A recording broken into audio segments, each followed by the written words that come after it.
si... This meeting is being recorded. Bien, ¿ustedes me están escuchando bien? Bueno, perfecto. Sí, sí, sin problema.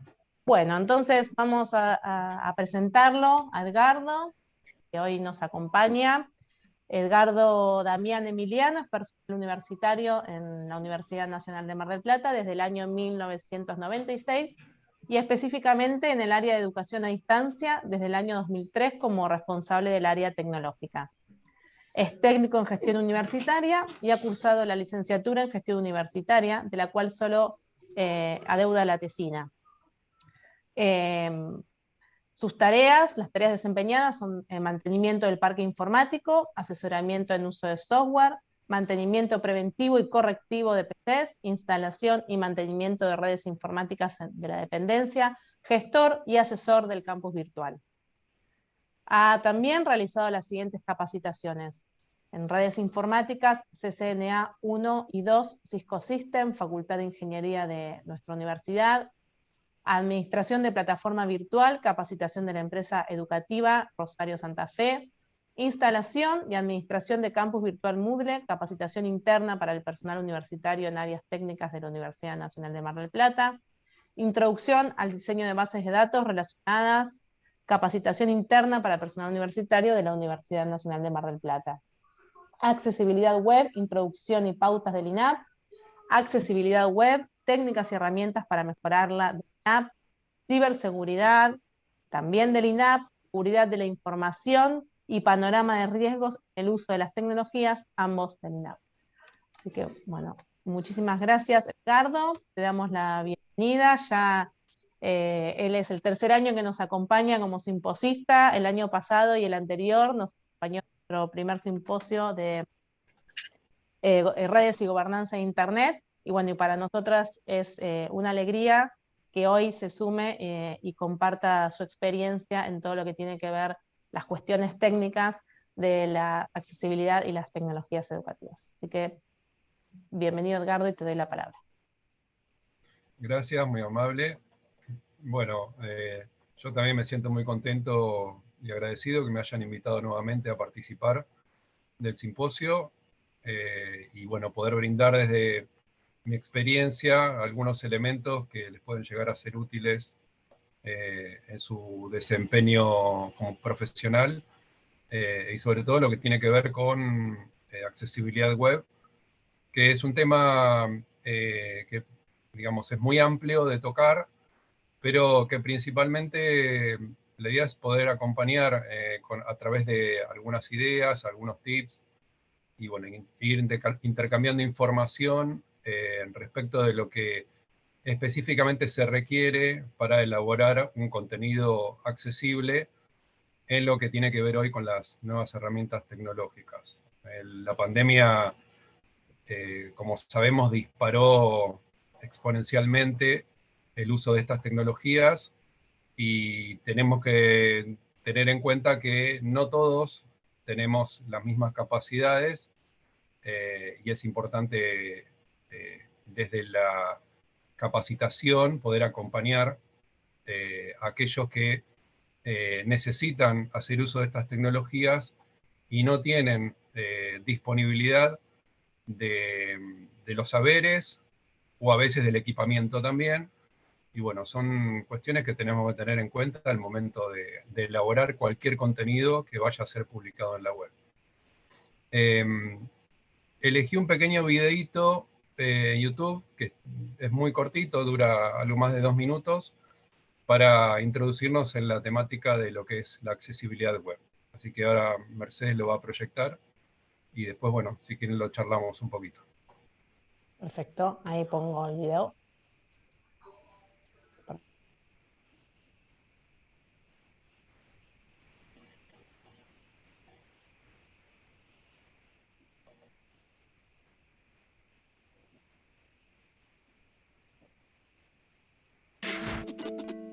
¿Qué es la accesibilidad web? La accesibilidad web estudia la posibilidad de acceder a la web y sus contenidos de todas las personas. Más allá de sus capacidades físicas, intelectuales o técnicas, y de las tecnologías que usen. Además, la accesibilidad web se ocupa de analizar las particularidades de las tecnologías con las que se usa la web.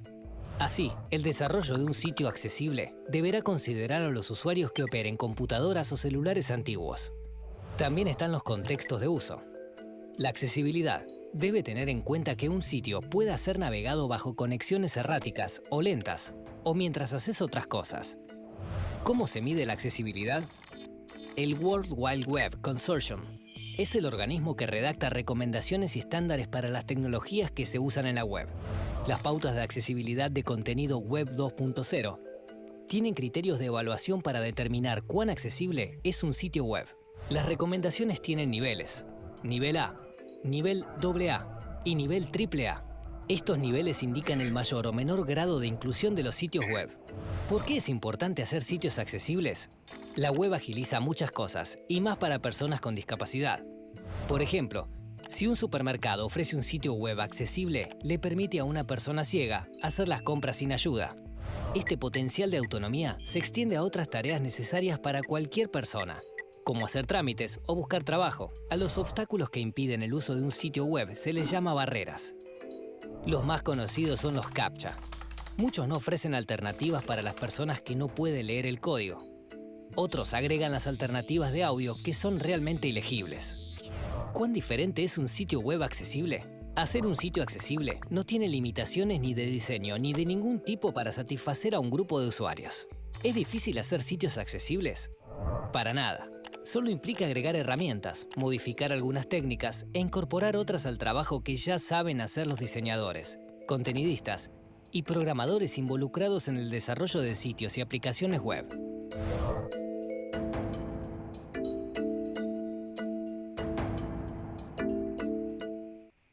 Espera, si aún no puedes hablar... Se coló la propaganda. Bueno, el video es una introducción al tema que, más allá de que lo plantee desde de la cuestión de un sitio web, hace bastante hincapié sobre eso. En un momento habla de los contenidistas, ¿no es cierto? O sea, aquellos que le agregan contenido al sitio, que no son ni los diseñadores ni los desarrolladores. Y creo que en esa franja, o en esa categoría, mejor dicho, estarían involucrados ustedes que hoy están participando de este simposio. Las pautas que se utilizan para agregar contenido a un sitio web son las mismas que, me refiero a pautas de accesibilidad, que se refieren a también a todos aquellos espacios virtuales en los cuales nosotros tendremos que desarrollar contenido. Esto tiene que ver con la elaboración de un texto, la elaboración de una presentación, de una guía, por ejemplo, de un correo electrónico. ¿Por qué? Porque todas involucran un documento de texto que tiene que tener determinadas características para que la mayor cantidad de personas con algún tipo de discapacidad puedan acceder a esa información. Dentro de estas pautas podemos ir desde las generales, por ejemplo, utilizar un tipo de lenguaje que sea claro, que sea sencillo, porque hay personas que por ahí su poder de interpretación no es muy desarrollado, y entonces les cuesta poder interpretar ese texto. Obviamente que hay textos académicos que tienen una complejidad, por eso hay que ver también el público destinatario de estos textos, para ver cómo nosotros adaptamos ese texto a ese público. Luego también lo que tiene que ver con la tipografía que vamos a utilizar. Es preferible siempre utilizar tipografía que se llama no serifa. Esa tipografía es aquella que no tiene ningún tipo de dibujo, de redondez en las terminaciones de las líneas, sino que sean lo más simple posibles. Una de ellas es la Arial, el modelo Arial. Otro es Helvética, por ejemplo. Verdana, digamos, no voy a nombrar muchas más porque es como para que tengan una idea que son las más conocidas y los programas de procesamiento de texto las tienen incluidas dentro de sus tipografías.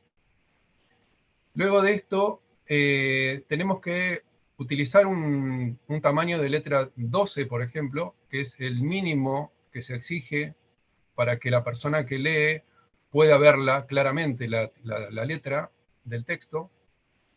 Utilizar un interlineado de 1,5 y de 2 cuando es separación de párrafos.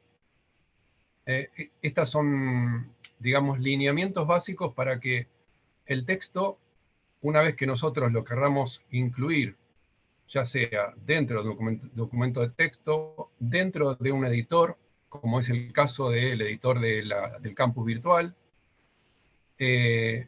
o de un sitio web, ya en un formato HTML, ¿no? Es un poco lo que planteábamos al principio. Luego otra de las pautas tiene que ver con los contrastes de colores.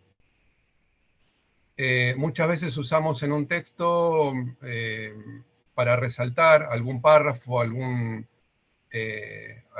palabra, utilizamos negritas o utilizamos colores, inclusive la letra itálica. Bueno, todo este tipo de cosas, los lectores de pantalla para personas no videntes o disminuidas visuales no los distingue. O sea, cuando empieza a leer el texto, no va a diferenciar lo que es una letra en negrita, itálica, de lo que es la letra convencional.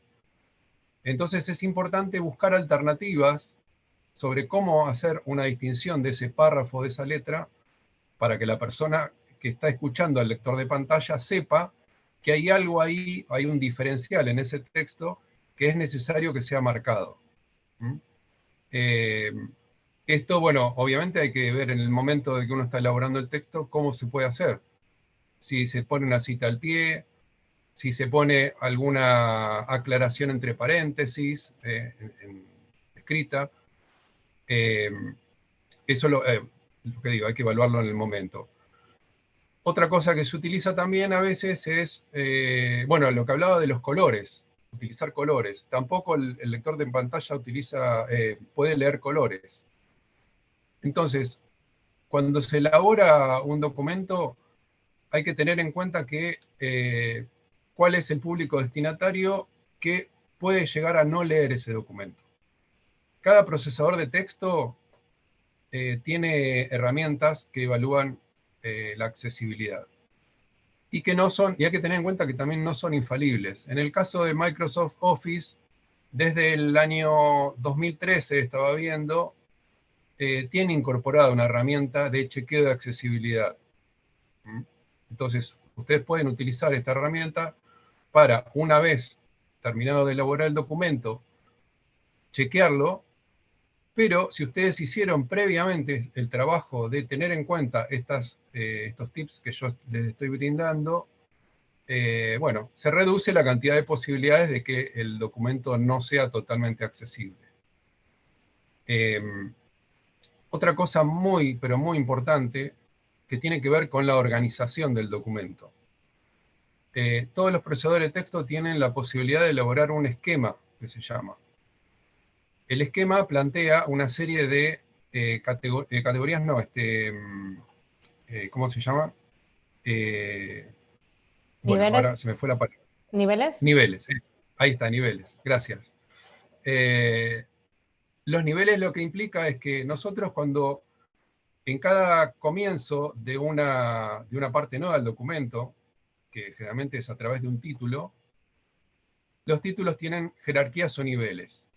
Estos niveles lo que implican es que el procesador de texto va utilizando esos títulos para elaborar todo un esquema que luego, cuando uno lo exporta a un formato PDF, por ejemplo, o si no lo hiciera inclusive, el lector de pantalla va a seguir una serie de orden de lectura que le va a permitir a la persona que está escuchando a través del lector de pantalla organizar un esquema mental también de ese documento.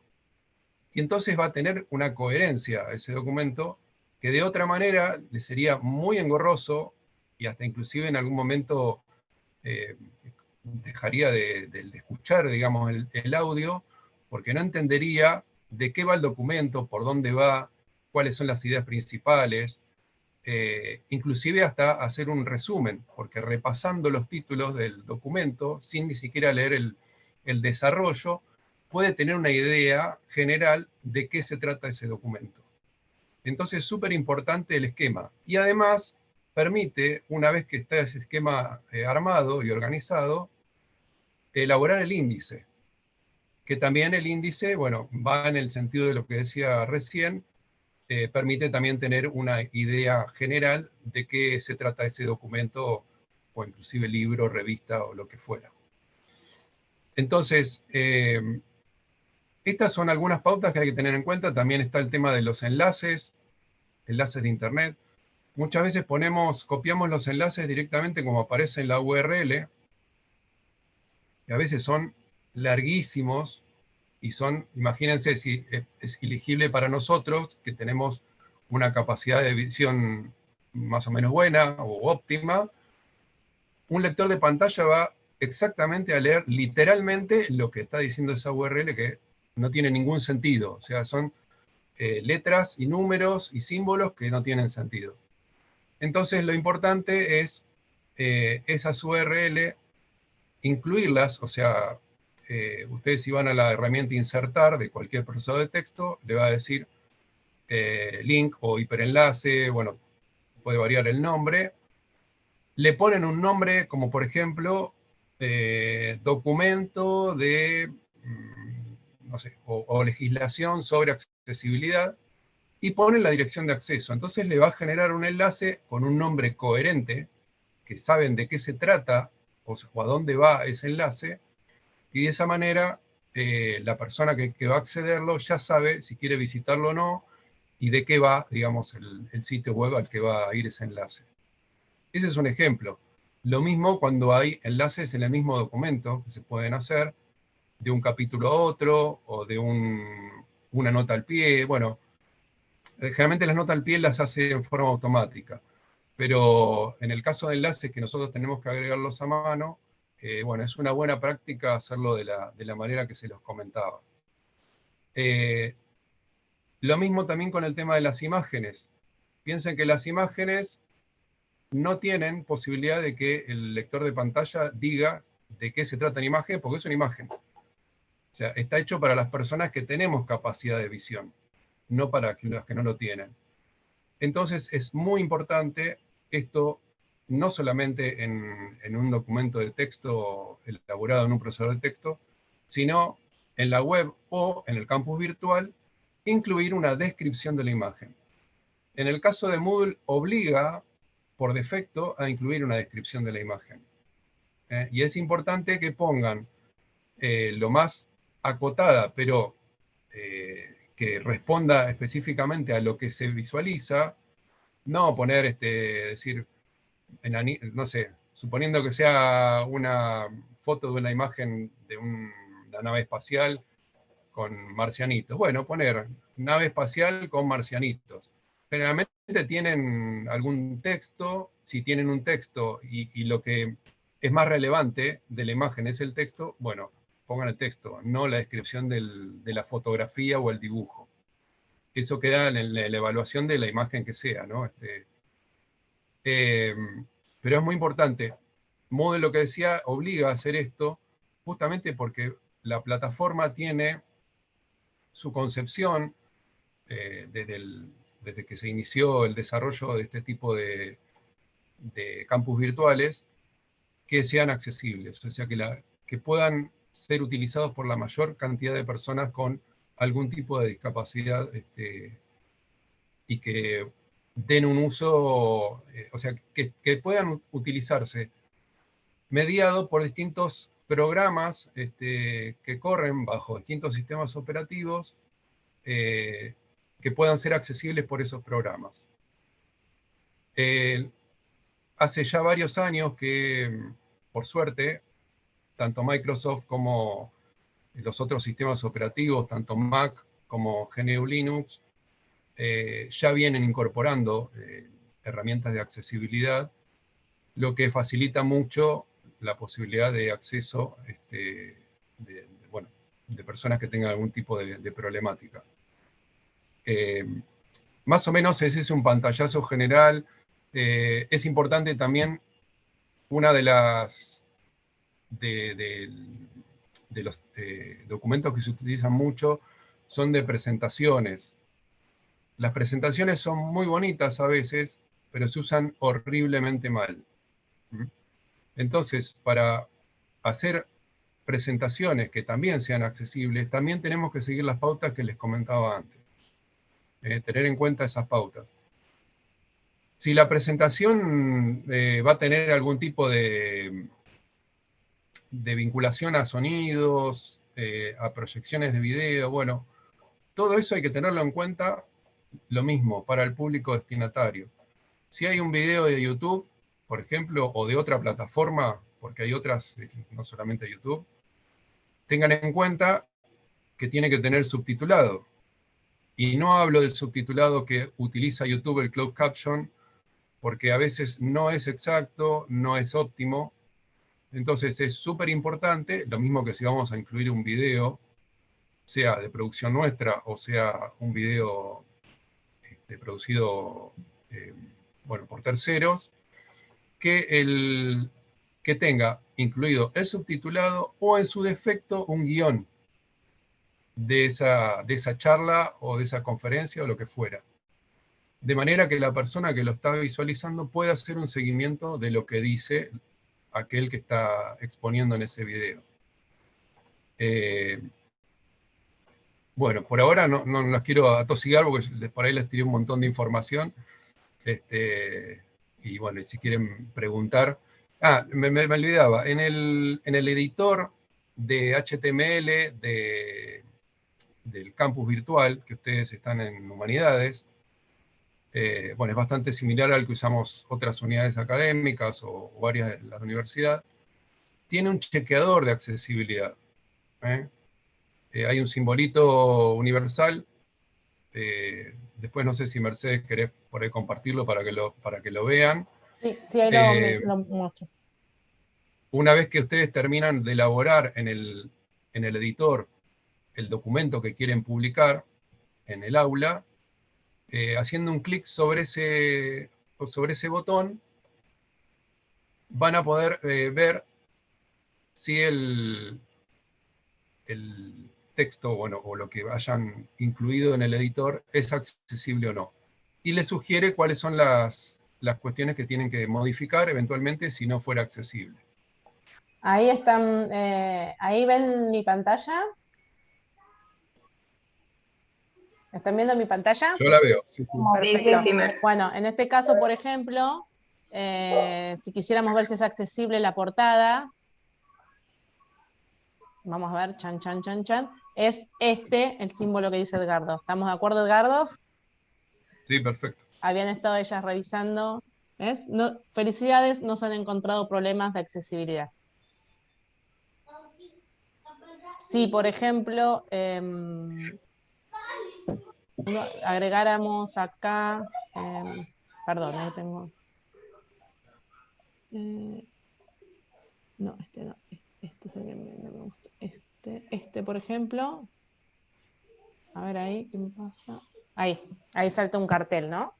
Que dice, los colores de texto y del fondo no tienen suficiente contraste. Para solucionar este aviso, cambia los colores del texto del fondo para la lectura. Este texto. Ahí es como que va tirando, como decía Ricardo, algunas orientaciones. Eso es lo que les comentaba antes en relación al contraste del texto y el fondo, que tienen que tener un contraste. Lo que recomienda es que se usen colores complementarios. Obviamente el negro sobre el blanco es el mejor contraste, ¿no es cierto? Pero también pueden usar un azul sobre, a ver si tengo acá,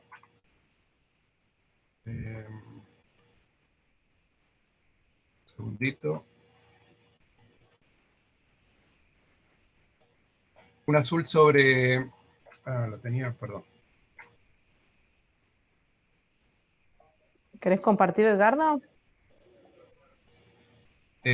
Bueno, dale, sí. ahí te dimos permiso. Bien.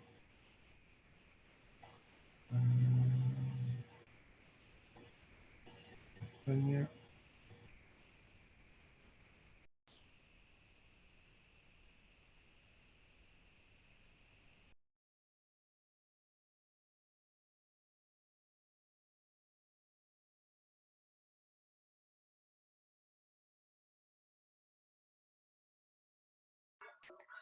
Edgardo, si estás hablando, estás muteado. No sé si estás queriendo hablar o no.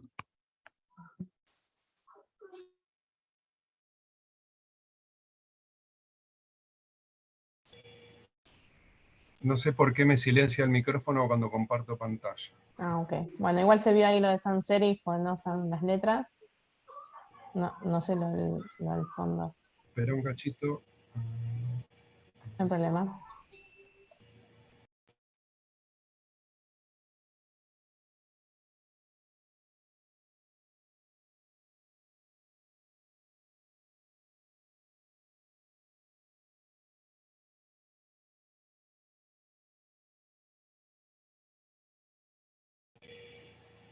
¿Ahí se escucha? Sí.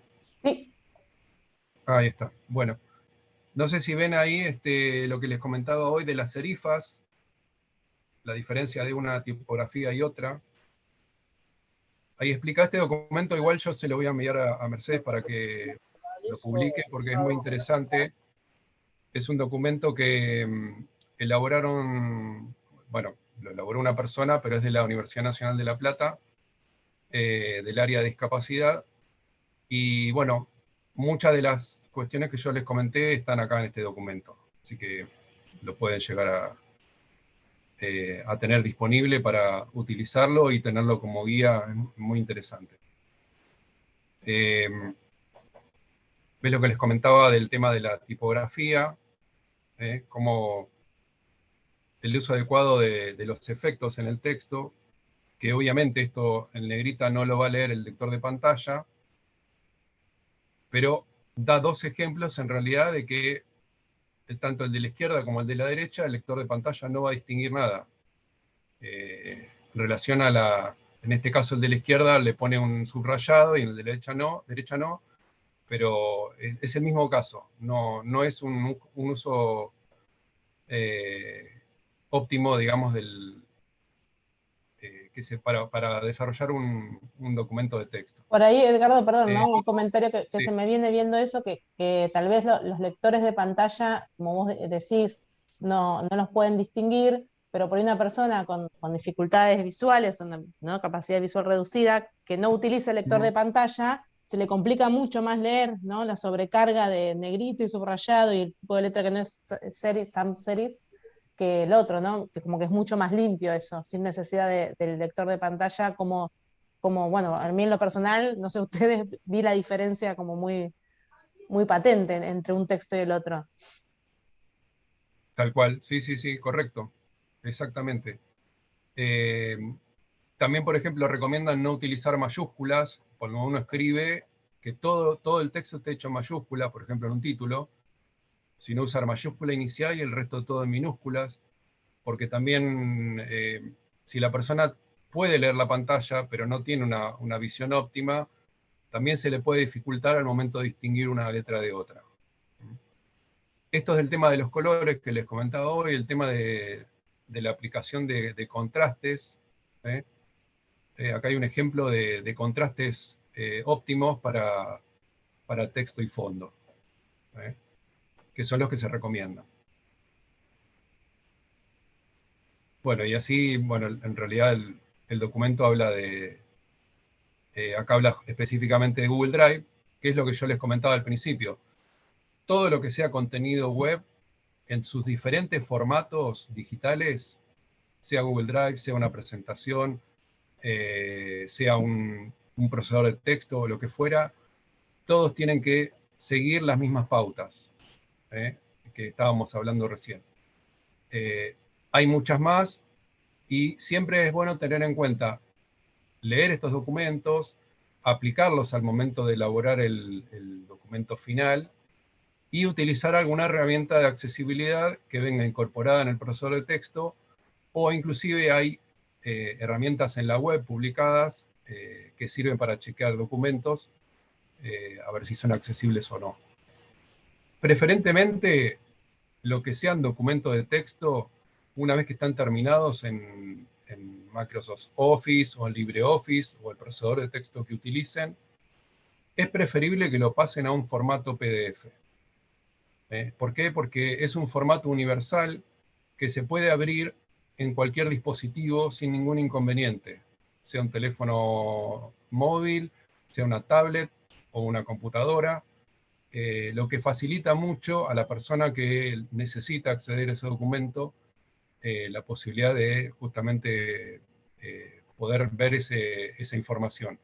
Si lo dejan solamente en un formato doc o docx, el destinatario es probable que no lo pueda abrir en todos estos dispositivos, y ni hablar a veces cuando las versiones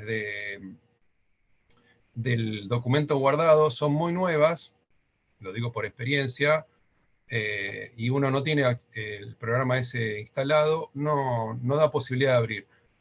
Ha habido grandes avances en compatibilidades. ¿Por qué? Porque bueno, Google Drive ha venido a zanjar un poco eso y permite, digamos, esta universalidad, ya que la mayoría usamos Android en nuestros dispositivos móviles, pero asimismo es recomendable utilizar este formato PDF. Una aclaración con formato PDF. Recuerden que si uno publica en formato PDF un documento escaneado,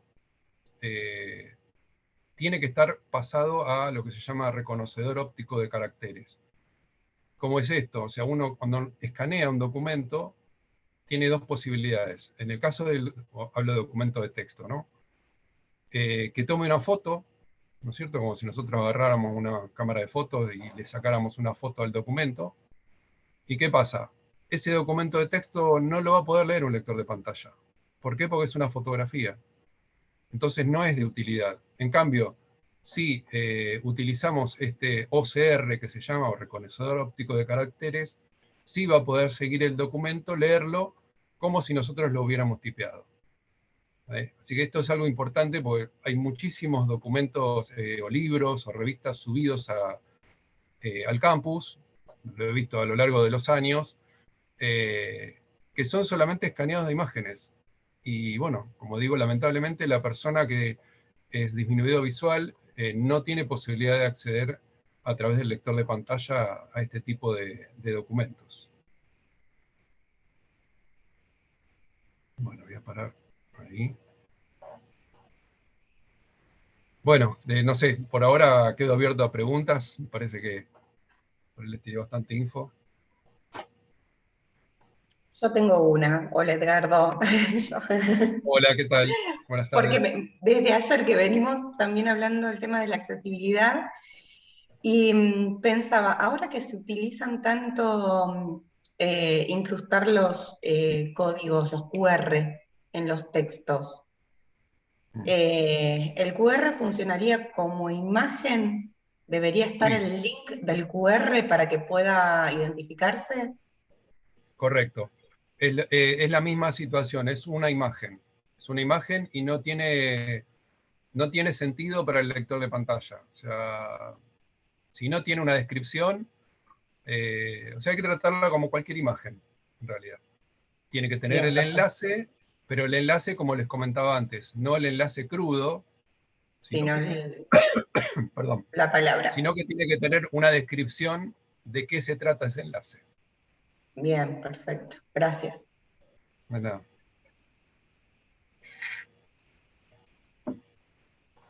Yo mientras, no sé si también aprovecho a preguntar, ahí las chicas si tienen alguna pregunta puntual, ¿no? Para ir haciendo, los veo tomando nota. Hablabas esto de los reconocedores ópticos de caracteres, ¿no? Digo bien, reconocimiento óptico de caracteres, los OCR. Correcto. Sí. Hay, digamos, son herramientas que están en línea, son libres, digamos, pensando, por ejemplo, en la bibliografía de la asignatura, como vos comentabas, gran parte de la bibliografía pasó el efecto pandemia, que fue el escáner del CAMScan, ¿no? De la cual no tengo la seguridad que en todos los casos, digamos, haya tenido bien, digamos, el procesamiento. Yo sé que muchos sí, digamos, porque cuando tenías la versión que te dejaba, estaba buenísimo. Y si no, está el scan común, digamos, que es la foto del teléfono. Ahora, para hacer ese chequeo, ¿conoces alguna herramienta que nos puedas decir? ¿O hay que hacer una En búsqueda este en algún momento lado? no, No. en este momento no tengo ninguna presente. En la web permanentemente se incorporan herramientas nuevas online, sobre todo, que eso es una ventaja gigante, Uh-huh. porque ya el hecho de que no tengas que uno instalar un programa en su computadora, que a veces las fuentes no son confiables o uno no sabe si son confiables, la rapidez, la independencia del sistema operativo, o sea, hay un montón de ventajas en eso. Entonces, bueno, la verdad que en este momento no tengo presente una Una herramienta. herramienta, pero si uno hace una búsqueda, digamos, así como vos nos dijiste, reconocimiento, podemos Sí, llegar a sí, encontrar alguna y imagino que será subir y totalmente, te tirará. Perfecto, buenísimo, gracias. totalmente.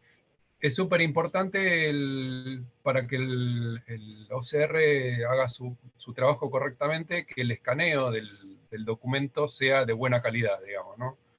Que tenga buen foco, que digamos, mantenga la verticalidad del texto, digamos, bueno, supuestamente, digamos, han avanzado mucho el desarrollo de los programas, pero bueno, siempre, esto es para evitar, cuando hace el procesamiento del texto, no genere errores. ¿Por qué? Porque está bien, lo podés volver a hacer, pero cuando hiciste, no sé, 300 páginas y volver a hacer o corregir todo eso, entonces tratar de minimizar, siempre va a haber por ahí palabras que no las va a tener en su diccionario y las vamos a tener que corregir a mano. El chequeo después del documento es inevitable que a veces haya que hacerlo porque muchas palabras o nombres propios, lo que fuera, no los tiene incluidos, ¿no? Que lo diga a viva voz, así, Luis. Y Claudia también había levantado Sí, la mano. sí, yo quería hacerle una pregunta, porque tuvimos que ayer al final nos surgió en las consultas, nosotros hicimos un trabajo práctico, bueno, un trabajo en Moodle, y hicimos 2 presentaciones y en PowerPoint. En Canva sí permite, pero las de PowerPoint le quisimos poner, grabar el audio y no nos lo dejó subir a la plataforma. O sea que lo tuvimos que sacar porque nos decía que era como muy pesado. ¿Hay alguna herramienta o algo que se pueda? Porque lo tuvimos que dejar Eh, sin audio porque no había, no, no nos lo aceptó. ahí yo lo que creo que está pasando tiene que ver con el límite de peso que está seteado en el campus, de peso de los archivos o el tamaño de los archivos. Posiblemente ya se haya excedido de ese límite que tiene y por eso no se los dejó subir. No tiene que ver con el audio específicamente. O sea, cuando ustedes incluyeron el audio y guardaron el archivo, generó un tamaño de archivo que excede al que está ya configurado en el campus. O sea que no hay Eh, forma, no hay forma de. Hay otras eh, alternativas por ahí. ¿Cuál sería la trampa, Edgardo? Claro. ¿Partirlo en dos? ¿no? No te escuché, Emilia, perdón. ¿Cuál sería la trampa? ¿Vos tenés Eh, clara cuál es la trampa? Digamos, a ver, partirlo en dos, no sé, O algo que no. ponerle audio solo, tal vez sin el video, Se me capaz, el ocurre, salvo audio. que ustedes lo quieran incrustar, ¿no? Esto por ahí ya es más detalle técnico, que por ahí hablábamos la otra vez de cuestiones generales, ¿no? Pero en general cuando pasa eso, lo que se recurre mucho es a linkearlo, subir una etiqueta, ¿no? Y linkearlo a un disco externo, digamos, o en la nube, como puede ser un un drive, puede repositorio ser externo. Sí. gracias, un repositorio externo. Digamos que es la forma que vos se pueden subir archivos pesados, o sea, que superan el límite. ¿Se acuerdan que hablábamos un tema de para que no se vuelva pesada la plataforma y los servidores de la universidad y demás? Muchas veces se utiliza esto porque la mayoría de las aulas tienen este límite de peso, digamos, de tamaño de archivos para subirlo. Entonces, como que la trampa, como dice Emilia, es vincularlo afuera del aula, en otros Sí, de todas maneras sigue siendo una trampa en la que el que se hace cargo de la resolución del problema es el docente con su gestión y su espacio en la web y todo lo suyo, digamos. El tema es institucionalmente cómo encontrarle una vueltita para que entre y que, bueno, que lo que tiene que estar en la plataforma esté, está bien. Eso siempre terminamos al final de alguna manera resolviendo problemas haciendo cargo a nosotros, ¿no? Pero está bueno a veces que, no sé. Sí, igualmente, Emilia, esto es una restricción en todos los sistemas informáticos, no tiene que ver específicamente con la universidad. O sea, así como Google te establece que vos tenés 15 GB cuando abrís una cuenta de ellos, y claro, ellos tienen un negocio atrás, ¿no? Y después te venden el espacio que vos... Y saben que ese espacio te va a quedar chico en algún momento. ¿Por qué? Porque, bueno, pasaron los años, se acumulan las cosas, el ecosistema te permite guardar desde distintos lugares, tu tablet, tu teléfono, los backups de WhatsApp que son gigantescos y cada vez crecen más. Y bueno, en algún momento necesitas más lugar y ellos te lo venden. No digo, en este caso es un espacio institucional que, bueno, obviamente los que toman las resoluciones tienen que ver con la infraestructura disponible. Esto que vos decías de la trampita, y lo deslizaste, además de lo que comentó Mercedes, es dividir el archivo, hacerlo en 2 partes o en 3 partes, y bueno, así bajas el peso y te permite publicarlo directamente en el aula virtual. Es una buena práctica y nosotros lo fomentamos y linkearlo afuera. Cuando son archivos pesados, lo mismo que si uno pretende subir un video, bueno, linkearlo afuera. Siempre es una buena práctica en todo, no hablo del campus virtual también. Cuando uno elabora un sitio web también, no tiene sentido alojar en el servidor propio documentos o videos que están afuera, justamente porque están afuera. Sí puede pasar que ese servidor que está afuera en algún momento deje de estar disponible. Sí puede pasar. Por eso hay que revisar periódicamente el contenido que uno publica en el aula, porque puede haber enlaces que ya no funcionen. Lo he visto un montón de veces en contenidos de aulas que los docentes replican el aula y no revisan nunca el contenido, los y las docentes, y bueno, y pasan estas cosas. No funciona, profesor, o me escriben a mí, que yo no tengo nada que ver con el contenido. Bueno, eso es importante, que esas pautas las tengan en cuenta como buenas prácticas. Hola, buenas tardes. Hola Luis, No, ¿cómo estás? ¿cómo estás? No, una alternativa interesante puede ser buscar algún formato de compresión estándar. Por ejemplo, un PowerPoint se podría pasar a Flash, que va a perder un poquito de calidad, pero que va a conservar, por lo menos en imagen y sonido, lo esencial. Eh, en los videos hay también diferentes alternativas y se pueden elegir la calidad de ese video, ¿no? 720, bueno, hay diferentes calidades, diferentes alternativas de compresión, pero creo que lo que Edgardo recomienda, que cuando el documento, el archivo tiene una fuente externa, es preferible poner el enlace y salir de la plataforma, porque, bueno, ya hemos hablado por ahí en otras sesiones del simposio que el tema del espacio va a ser, por lo menos ya es un tema de agenda y recurrentemente va a seguir siendo, porque hasta que nos acostumbremos a ser ordenados y hacer limpiezas periódicas y sacar lo que no nos sirve y archivos temporales y un montón de información que generan las computadoras sin que nosotros sepamos, que tienen que ver con el ahorro y la economía del espacio, bueno, siempre hay una alternativa en la red donde uno puede encontrar alguna solución y, bueno, un poco por ahí rebuscársela también. Buenísima tu intervención, Luis. Yo, digamos, sí es cierto que hay métodos de compresión para video.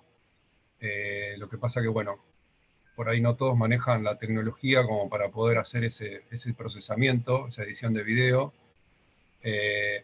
Sí hay por ahí editores incorporados a los dispositivos móviles que son más básicos y por ahí te permiten hacer esta bajada de calidad para que pueda ser publicado, e inclusive teniendo en cuenta una de las cosas que yo planteaba al principio y también lo planteaba el video inicial, que tiene que ver con la disponibilidad de ancho de banda que tenga el destinatario o el tipo de hardware que pueda tener para procesar ese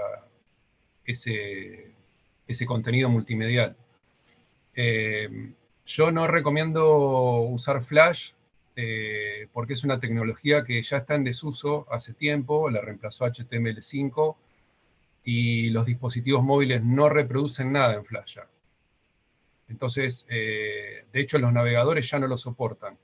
Entonces, bueno, yo no lo recomiendo. Sí, lo primero que dijiste, el método, o sea, utilizar la posibilidad de bajar la resolución de los videos, sí, es perfectamente factible. Pero, yendo por lo que dijiste, y bueno, que un poco lo que comenté antes, hay que tratar de usar los servicios que prestan determinadas plataformas multimediales como YouTube u otras que son no comerciales, donde uno puede publicar videos y bueno, y enlazarlos y no tener esa dificultad de estar pensando.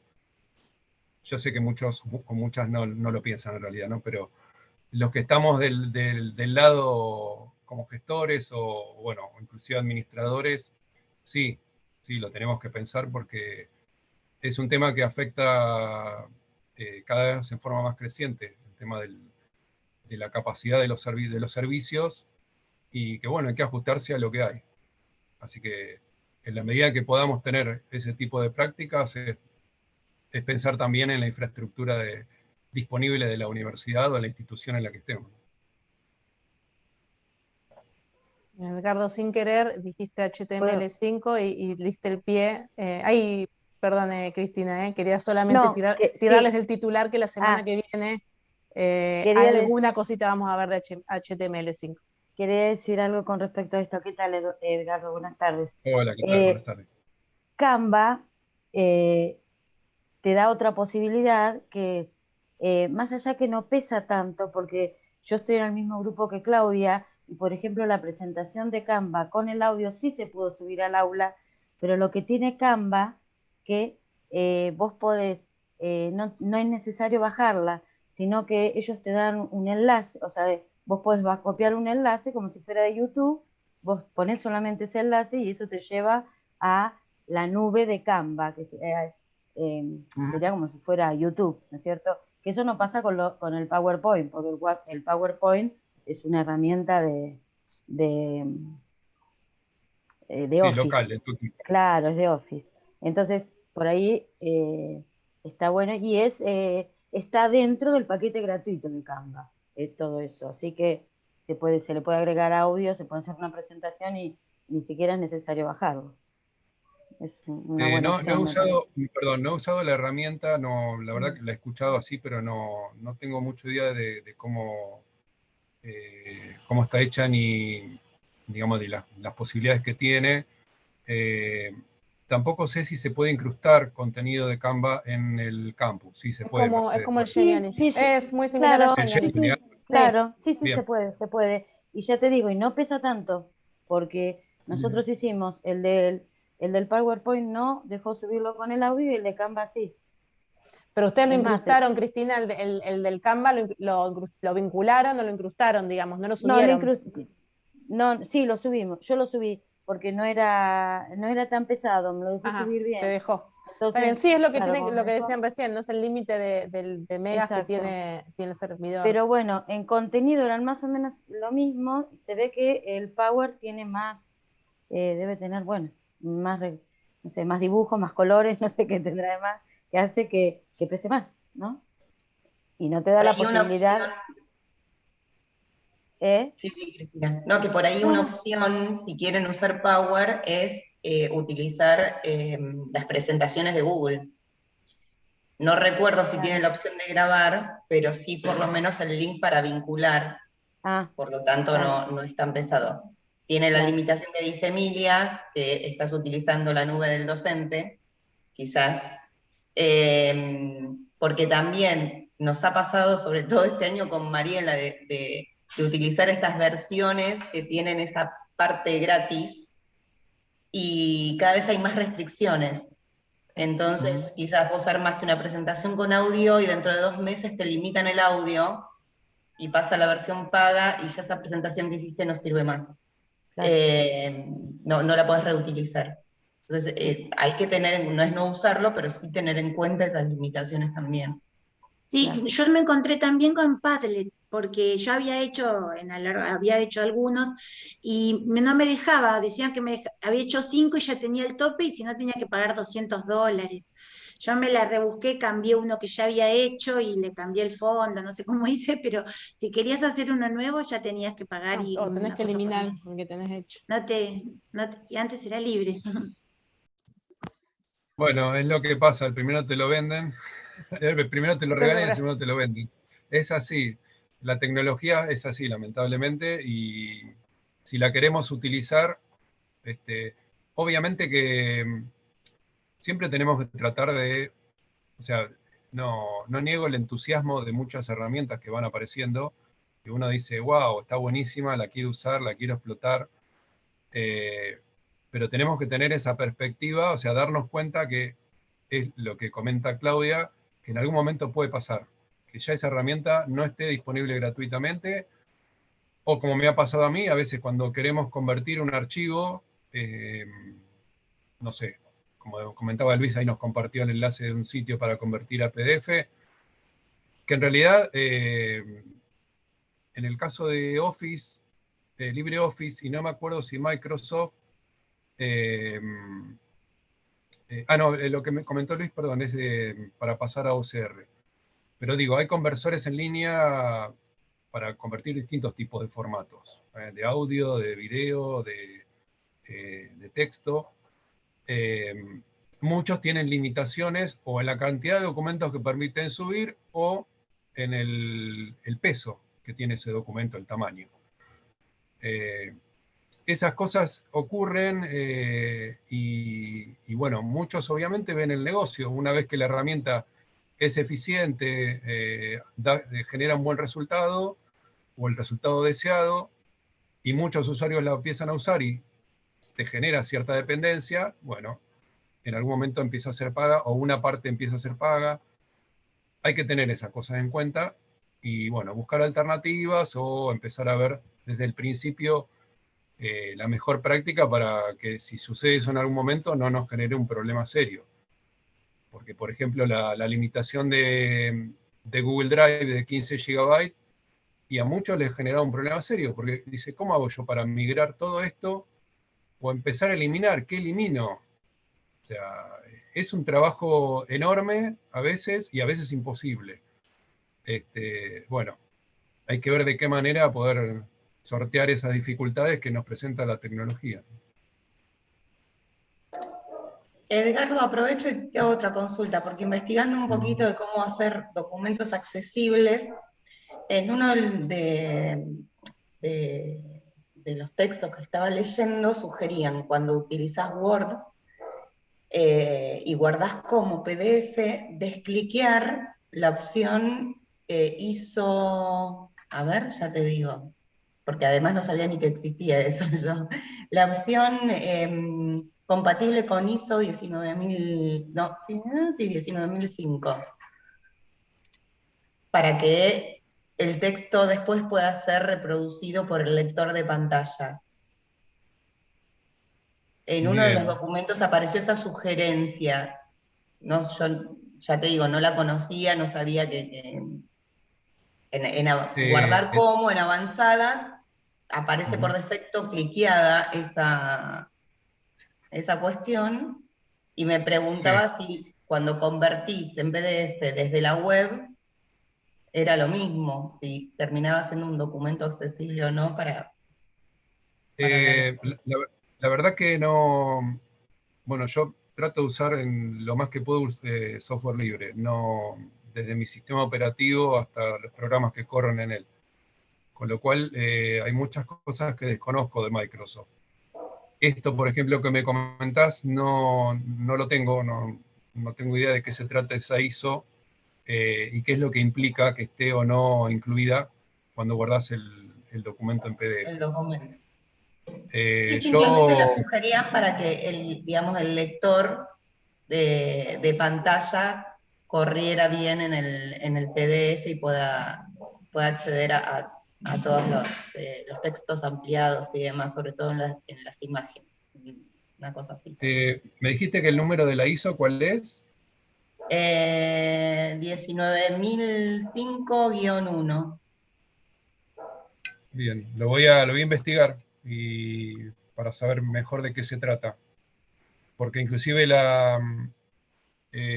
yo utilizo el paquete LibreOffice y asiduamente convierto documentos a PDF y nunca me ha aparecido esa opción. Entonces, bueno, quiero saber qué diferencia hay entre un paquete de ofimática y otro en relación a esa norma. Buenísimo, gracias. Gracias por el dato. Después, en todo caso, si tengo más información, se la paso a Mercedes para que lo comparta. Genial.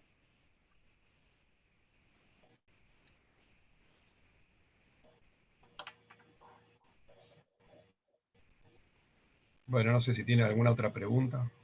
Mari, Consulta. no se te escucha. No. No estás muteada, ¿eh? A mí me quedó una duda. La otra vez estábamos hablando de la cuestión de la accesibilidad, cómo aparece todo en relación a la cuestión del visual, ¿no? Bueno, que es lo que predomina y es hacia donde van muchas de las cuestiones digamos, de accesibilidad. Y vos hiciste referencia a algo importante que era la cuestión de los subtítulos en YouTube, ¿no? Para personas por ahí hipoacúsicas o sordas.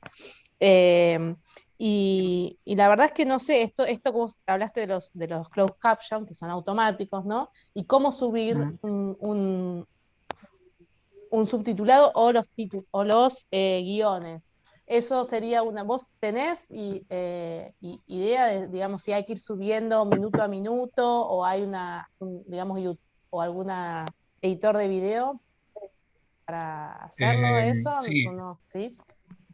en realidad el subtitulado es un documento de texto Uh-huh. que tiene un formato específico para que la plataforma donde se va a reproducir tome ese documento, se carga, digamos, junto con cuando uno carga el video a YouTube, en este caso, o a la plataforma que sea. Y bueno, sí, obviamente que tiene, no sé si alguna vez vieron un documento de texto de un guionado, de una serie, una película. Bueno, Podemos mostrar si alguna. ustedes abren un directorio donde están incluidos los archivos de reproducción de una película, de un DVD, por ejemplo, tiene esos archivos de texto incluidos, que son los subtitulados. Y tienen una serie de líneas de tiempo en la cual le dice a la plataforma donde se va a reproducir, bueno, en este caso sería el reproductor de DVD, en qué momento tiene que mostrar ese texto. Así que sí, en YouTube está la posibilidad de subir eso subtitulado. No obstante, yo lo que comentaba, ahora les voy a comentar otra cosa, es que también se puede subir el guión, o sea, directamente subir un texto con las características que ya hablamos antes en relación a la tipografía, al espaciado, bueno, todo eso, el cual la persona sabe de antemano, porque uno lo tiene que poner en el contenido del aula, que tiene un documento en el cual le va a ir, puede ir leyendo y siguiendo lo que se está diciendo en el video. Eso es una posibilidad. También hay una herramienta, también les puedo pasar después el enlace a la página web, que sirve para, en el caso de que uno haga bueno, esto, por ejemplo, que estamos haciendo ahora, un simposio, algo en vivo, va generando el texto de lo que se va hablando. Por supuesto que para que esto suceda, tiene que haber, las personas tienen que hablar claramente, pausado, tiene que tener buena calidad de sonido, digamos, hay una serie de cuestiones que tienen que estar presentes y darse para que el programa responda efectivamente y genere este texto del simposio, de la conferencia o lo que se estuviera dando en vivo. ¿Por qué? Porque uno no tiene un guión para eso. Es diferente cuando uno arma una clase, una exposición o lo que fuera, que sí puede generar un guión, que el mismo que utiliza para darla, que en estas cosas porque, bueno, en estas situaciones es más espontáneo, ¿no? Entonces, esa plataforma permite generar eso, y después descargarlo como un archivo de texto. O sea que, por ejemplo, esto mismo que Mercedes está grabando ahora, después puede publicarlo con ese texto agregado, o incluirlo como para que aparezca con un subtitulado. Así que sí, hay herramientas muy interesantes para eso. Gracias, Edgardo. De nada. ¿Puedo sacarte de tema y hacerte otra pregunta que tiene que ver más con la legislación? Sí, me acuerdo ahora alguna... No, más que nada para ver... No, preguntar puede, hay que ver la respuesta. Claro, eso. Vos preguntá, Luis.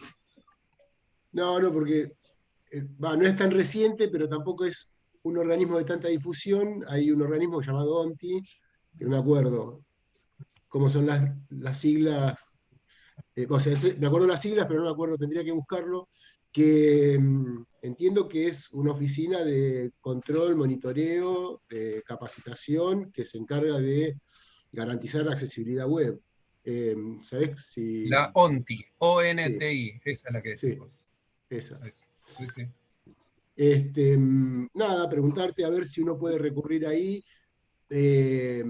en qué casos, si encuentra una web o alguna barrera en algún organismo nacional, internacional o alguna jurisdicción, si sabés si tienen recursos, si hay capacitaciones, si funciona en realidad, porque no me acuerdo bien la fecha de creación, pero sé que es bastante reciente, tendrá, no sé, 8 años, 10, por ahí.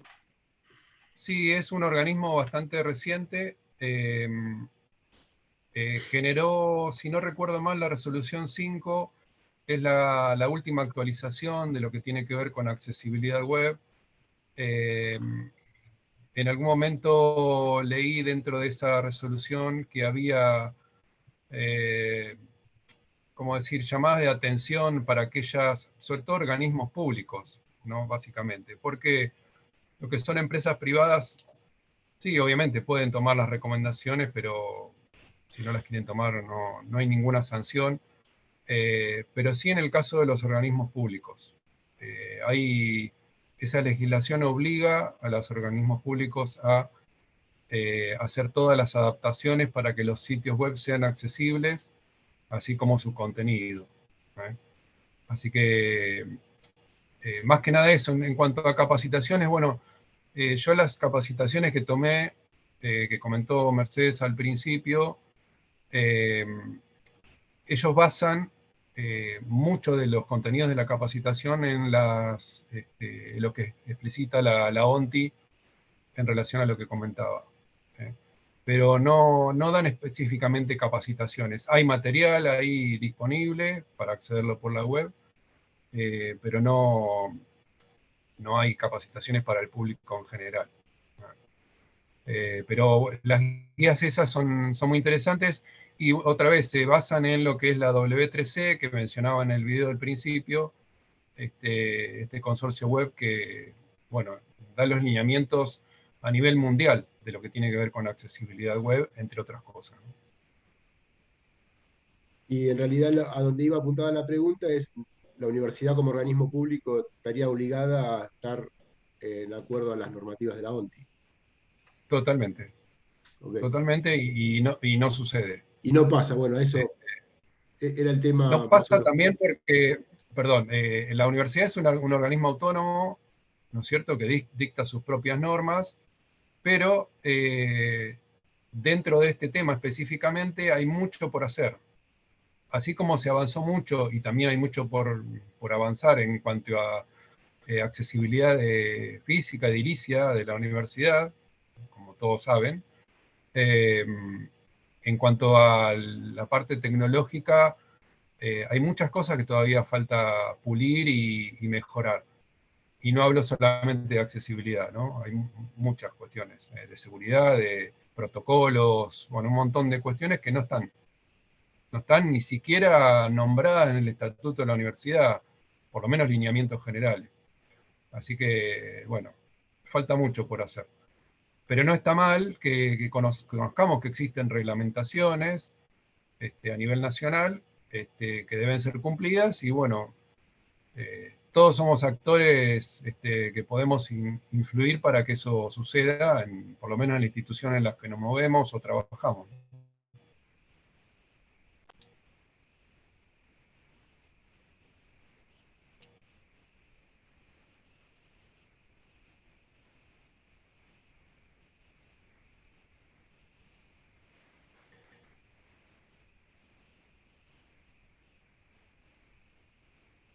Te lo decía esto, por ejemplo, un comentario de anexo a lo que venía diciendo.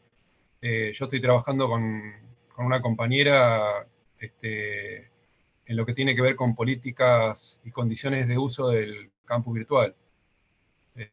Hasta ahora, por lo menos en los campus que son comunes a la universidad, no hablo ni el de humanidades, ni el de económicas o arquitectura, que manejan sus campus en forma independiente, aunque no son independientes de cuestiones de este tipo que se podrían plantear a nivel institucional, no se establecen políticas y condiciones de uso del campus virtual, las cuales el usuario debe aceptar como cualquier lugar. O sea, ustedes acceden a una web, crean una cuenta de Microsoft, de Microsoft o de Google o la que sea, y le dice que tiene que aceptar las condiciones o las políticas de uso.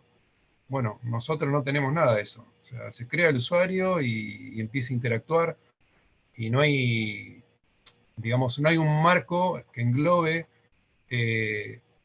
las condiciones en las cuales puede utilizar ese espacio, si lo utiliza mal, ¿qué pasa? Bueno, no hay nada. O sea, las cuestiones de seguridad, la protección de datos personales, que hay una ley que nos ampara a todos los ciudadanos en Argentina, y sin embargo no hay ninguna, no hay nada que nosotros firmemos o avalemos en el momento que empezamos a manipular datos de terceros. Terceros me refiero que son integrantes de la comunidad universitaria. Lo hablo, por ejemplo, en el caso que me toca como trabajador universitario. Yo, como gestor, accedo a miles de datos de estudiantes, de docentes, y yo no firmé ningún compromiso de confidencialidad y podría venderlo mañana si quiero esos datos a una empresa que me pague. No digo que me voy a hacer rico, pero, o sea, y entonces, sí, hay una ley penal que establece que hay una protección de datos personales, pero nosotros no firmamos nada dentro de la universidad. Igual si esa gente tiene cuentas en Google, ya por eso nadie te las pidió, Edgardo.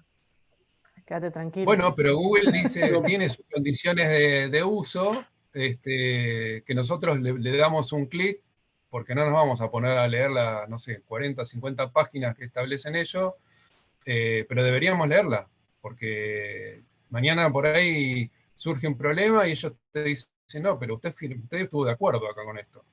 Y bueno, igual, así es de compleja la tecnología. Igual, Mercedes, a lo que se refiere Edgardo, vos con el nombre, apellido completo, número de documento y fecha de nacimiento podés emitir pólizas de seguro, tarjetas de crédito, y hay un montón de productores de seguros y vendedores de tarjetas de crédito que estarían fascinados. Hubo una época antes de la ley en que a la gente le llevaba la tarjeta de crédito ya emitida por diferentes bancos sin haberla pedido. Bueno, eso, la ley provocó que eso no se pueda hacer más, o que por lo menos si se hace, esté penado. Entonces, todos sabemos que Google nos espía, pero hay otro nivel de manejo de datos, ¿no? Yo organizo carreras donde se presentan 1000 corredores y accedo a datos, de estos datos, número de documento, fecha de nacimiento y nombre completo, son miles, cada 6 meses. Y podría también, como dice Edgardo, contactarme con un productor de seguro, con un banco y decir, mira, tengo estos datos, con una empresa, con un almacén, no sé. Hoy en día el dato para acercar a un comerciante o a un cliente con un comerciante es valioso. Pero Un bueno, activo muy valioso. por suerte tenemos la ley que nos ampara y nos protege y que nos obliga a ser cuidadosos, los que manejamos datos, a cuidarlos, porque es como cuidar a la persona. Tal cual.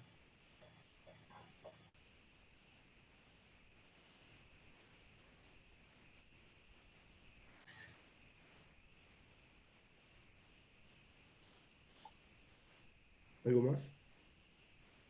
Creo que Emilia quería decir algo que se sacó el micrófono hace un ratito también. No, estaba pensando, pero tengo dudas, de si este caso que aconteció no hace mucho en la universidad, en uno de los cursos que se dictaban de Ley Micaela, y bueno, que se siguen dictando, donde una determinada persona utilizó el espacio para agredir a las docentes y eh, publicar consignas nazis, digamos, en contra de lo que propone la... Y fue realmente muy difícil para la universidad posicionarse ante esa situación porque, como bien dice Edgardo, no hay ningún compromiso, ni ningún contrato, ni ninguna relación en el momento que se permite a una persona entrar a un aula y es como que está habilitada para cualquier cosa y para hacer un daño, no digamos, una cosa es lo informático o lo que tiene que ver con la web en sí, el uso de la web, y otra cosa es como también con las otras cuestiones. Y tampoco estaba resuelto, no teníamos nada, no había nada para hacer, hubo que pensar y bueno, se salió adelante, pero tampoco esas condiciones, como dice Edgardo, que nos hace firmar cualquier eh, almacén, cuando hacemos una compra, digamos, o cualquier sitio pequeño, la universidad no tiene nada. Y eso Igualmente, también. al no haber una normativa específica, bueno, una normativa, las políticas y condiciones de uso del campus, a nosotros nos rige, bueno, sí, las normativas vigentes, y entre ellas está el estatuto de la universidad que, bueno, especifica claramente, no puede haber discriminación o, bueno, una serie de pautas que las podemos tomar como válidas al no haber algo específico para el campus, en el caso de decir, bueno, usted no cumple o lo que fuera para estar acá compartiendo este espacio y se lo suspende directamente. Sí, Se lo suspende. ahí hubo que recurrir, pero no hay protocolos, y el hecho de que no haya protocolos genera este tipo de situaciones de confusión, de dilación en los tiempos, que habilita que la persona siga participando de ese modo, digamos, como que no está tipificado, y eso tendría que estar tipificado. Y además tendría que tener también dentro de esas condiciones a las que hiciste mención, alguna de responsabilidad en esta cuestión temática, ¿no? Bueno, y además de tratarse de cursos que no son carreras, también es como que está más, digamos, porosa la legislación. Pero bueno, se resolvió, pero hiciste acordar de eso, que por ahí trasciende un poco el tema, pero también a la vez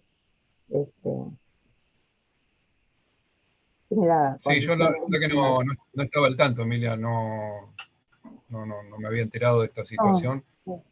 Sí me interesaría por ahí charlar con el equipo en relación a esto y poder o sea, que el equipo contribuya también a este trabajo que estamos haciendo con esta compañera para, bueno, incluir un poco que desde un equipo específico, como el que está trabajando la Micaela, qué condicionamientos o herramientas se pueden llegar a incluir en estas políticas de uso, porque tiene que abarcar a todos los campus de la universidad esto. O sea, más allá de que lo estamos elaborando en una facultad específica, no necesariamente no puede ser aplicable a las otras, Claro, perfectamente. sí, no sé, es de una facultad que lo está haciendo el trabajo que vos mencionaste, el Lo de... estamos haciendo para una facultad, sí.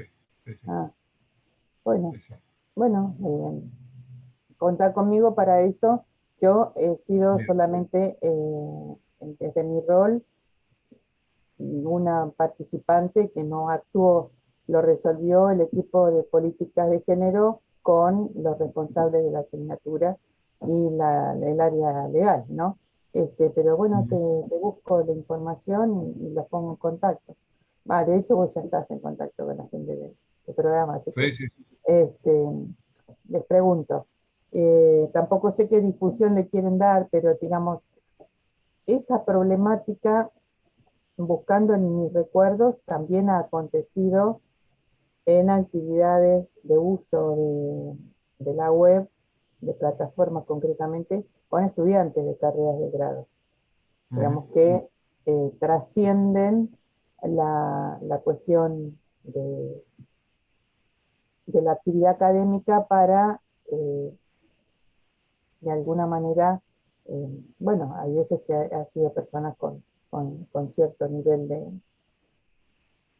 de patologías, ¿no? Que, bueno, también pasa en la presencialidad, pero bueno, en la web es más difícil, cómo en la plataforma, hasta que salta una situación así, se percibe, se puede identificar, este, o sea que Sí, sí, yo, obviamente que es general, no es particular. no, obviamente, y digamos, en la web puede pasar cualquier cosa como pasa en la vida real, digamos, ¿no? Lo que pasa es que, bueno, el anonimato hace que por ahí Sí, sí. en algunas cosas se exacerbe un poco más Mm. esas situaciones de la vida real.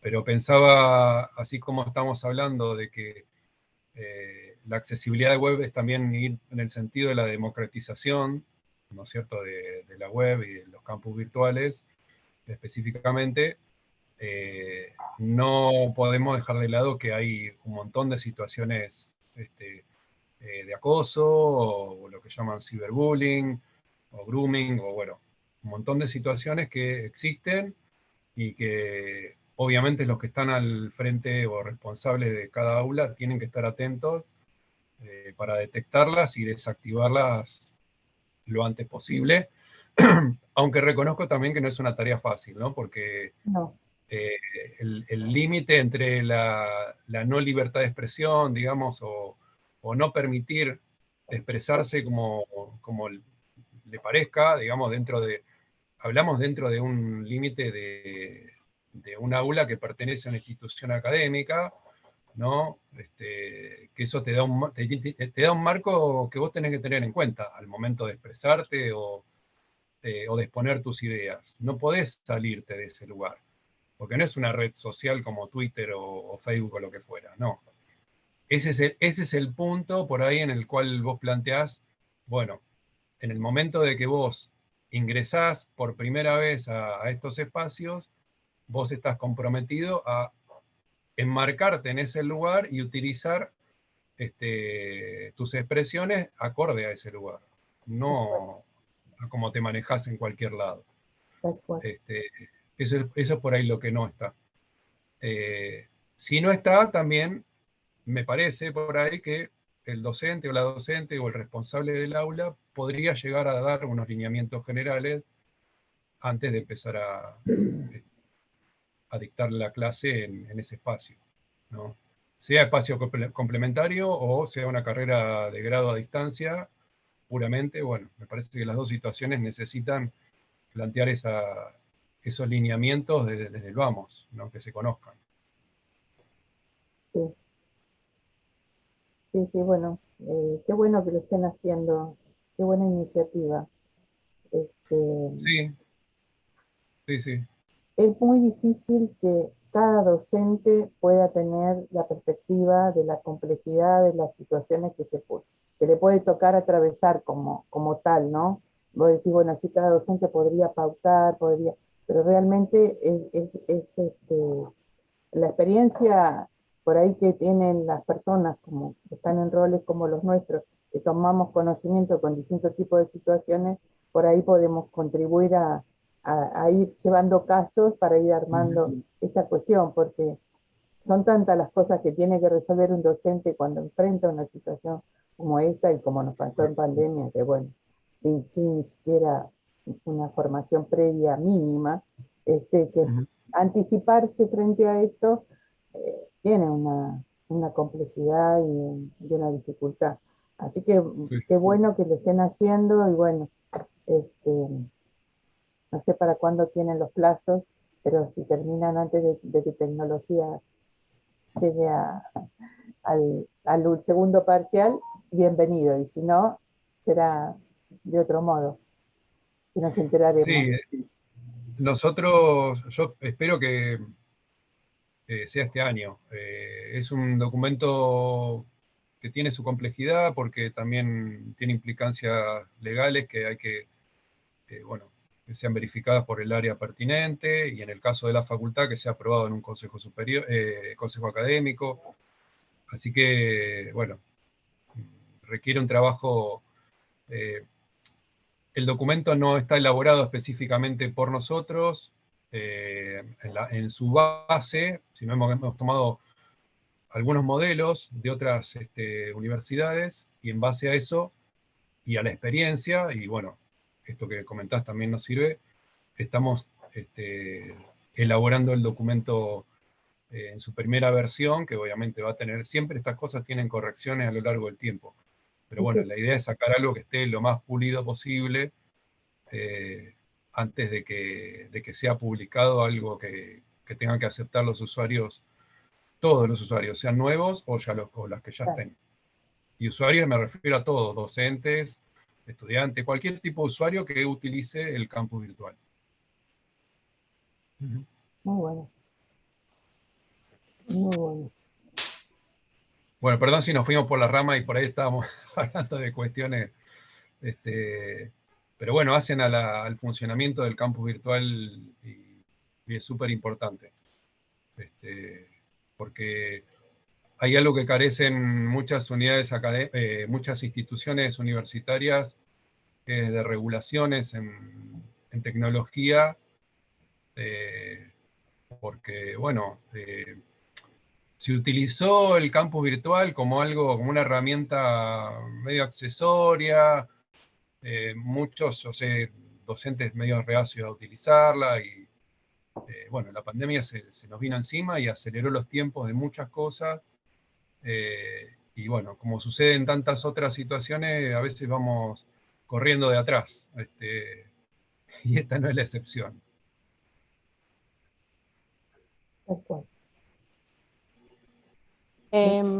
Bueno, no sé si hay alguna pregunta más para Edgardo que quieran hacer, algún comentario. Ahí yo les puse en el chat un comentario sobre una herramienta de autor que compartió María. No, la herramienta de autor no, una herramienta para ¿cómo es? Transformar las presentaciones en HTML, que, bueno, que Mariela comentaba ahí que por ahí habría que probarla, ¿no? No sé, ahí sí tenés, ¿seguís sin audio, Mariela? Bueno, pero ahí dejé el link, digamos, es una herramienta para explorar un poco en línea de lo que comentaban Claudia y Cristina, ¿no? En esto de cómo hacer un PowerPoint, bueno, para poder transformarlo en HTML y poder incrustarlo tal vez en la plataforma. Ahí lo voy a compartir y ese funciona, dice, bueno, gracias, buenísimo. Y Recuerden bueno, siempre que me parece genial si la herramienta funciona. HTML es un formato que leen todos los navegadores y está buenísimo. Aparte siempre es súper liviano. Son archivos, digamos, dentro de todos livianos. Pero siempre partiendo de la estructuración inicial de cómo arman ese archivo de PPT o PPTX o el formato que sea el archivo de presentación. Lo que hablamos al principio, no deja de ser un documento y sí tienen que seguir todas las pautas de accesibilidad que estuvimos nombrando para que finalmente al convertirlo a HTML respete esas pautas y sea un documento accesible. Si no, vamos a estar siempre en el mismo problema, por más que después lo convirtamos a otro formato.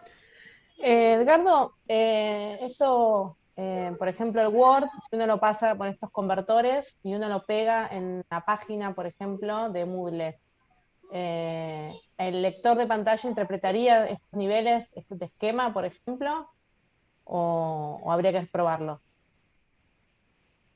Si vos convertís el Word a HTML, decís vos. Claro, y lo incrustás en una página de Moodle. El Word con el nivel de esquema, digamos, con los esquemas que comentabas hoy, que Mariela por ahí, ahora sí que llegara a quedar un ratito, por ahí nos va a mostrar una forma de hacerlo si no lo mostraremos la semana que viene. Pero esto de los niveles de esquema que hoy comentabas al principio, que además sirve para hacer la tabla de contenidos y para organizar, mientras recién se me ocurría pensar esto, ¿no? Si este nivel de esquema se respetará al transformarlo en HTML y pegarlo, por ejemplo, en una página. Y habría que probarlo. Habría que probarlo. Sí. No te puedo decir exactamente que sí, porque la herramienta no la conozco. Está bien. Y tampoco suelo hacer conversiones de este tipo, como para decir que realmente es efectiva. No, está bueno para probarlo ahora, porque en realidad en estas charlas, digamos, de pensar cosas accesibles, pero además cosas de repente accesibles para por ahí quienes pueden ver, pero también que, digamos, que tengan esta cuestión de o que sean interactivas o que, digamos, sean virtualmente creativas, digamos, uno trata como docente de ir buscando también cuestiones más didácticas y bueno, y en este juego, bueno, probar estas cuestiones me parece que está buenísimo las charlas estas para ser creativos en este armado. Parece que está bueno, parece. Sí, en esto de la tecnología hay miles de herramientas que, bueno, es muy difícil estar al tanto, difícil no imposible estar al tanto de todas, y sobre todo porque todos los días a cada día aparecen otros miles de herramientas nuevas, y yo muchas veces me entero, me informo por compañeros o compañeras de trabajo, o en este caso estudiantes, que indagan con algo específico porque tienen que resolver un trabajo práctico o por la cuestión que sea, y bueno, me dicen, mira, hay tal cosa, como en este caso, que desconozco, y bueno, nada, me tengo que poner a estudiar. Como pasa en esto, uno tiene que estar todo el tiempo leyendo para poder asesorar a los usuarios de los campus, porque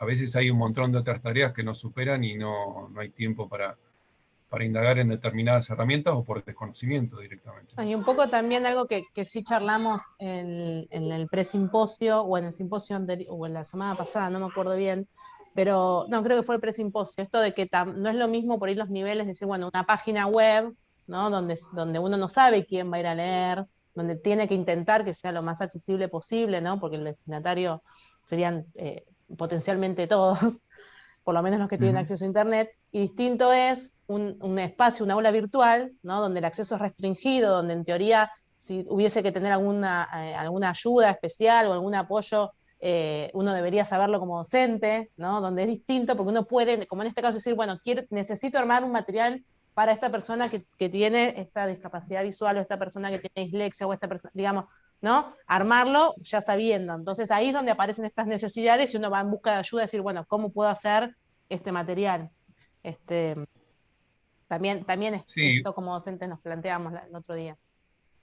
Igualmente yo considero que por más que de las personas que nosotros tenemos como cursantes o estudiantes, no haya ninguna persona con discapacidad, igualmente tenemos que tener en mente la elaboración de todo el contenido del aula con los criterios de accesibilidad. ¿Por qué? Porque es un trabajo que a futuro nos ahorramos si es que después va a haber una persona con ese problema. O de nuestros estudiantes, durante la cursada, tiene algún problema le pasa alguna situación que, no sé, ojalá que no, pero podría ser, y que ya no pudiera acceder de la misma manera a ese material, y bueno, ya ese material es accesible, entonces no va a tener ningún inconveniente en poder accederlo. Tal cual.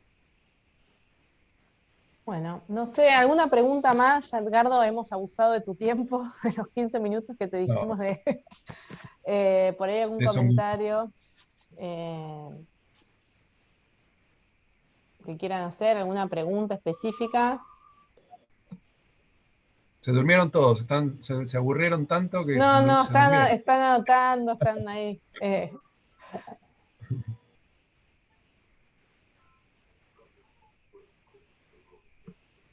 Bien. No sé, Emilia, ¿qué te parece por ahí? Si queremos, no sé si Edgardo no hay ninguna otra pregunta y vos por ahí que tenés alguna otra actividad ahora, si querés,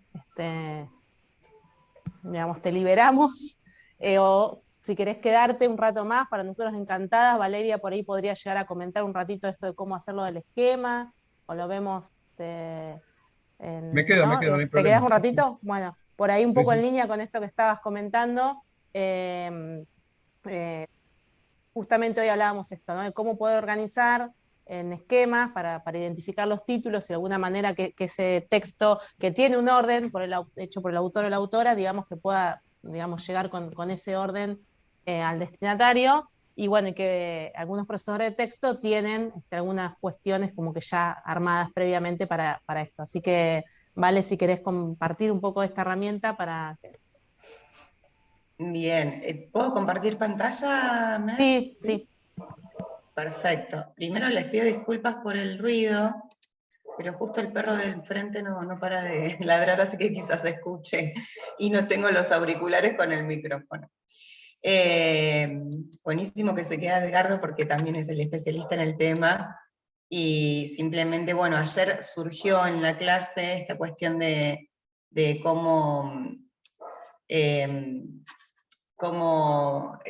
organizar los textos para hacerlos accesibles. En realidad la idea es hacerlo, o tomar las funciones básicas para mostrarles. Lo que habría acá es un documento de Drive, y pegó un texto sin formato, para darle este formato tipo esquema.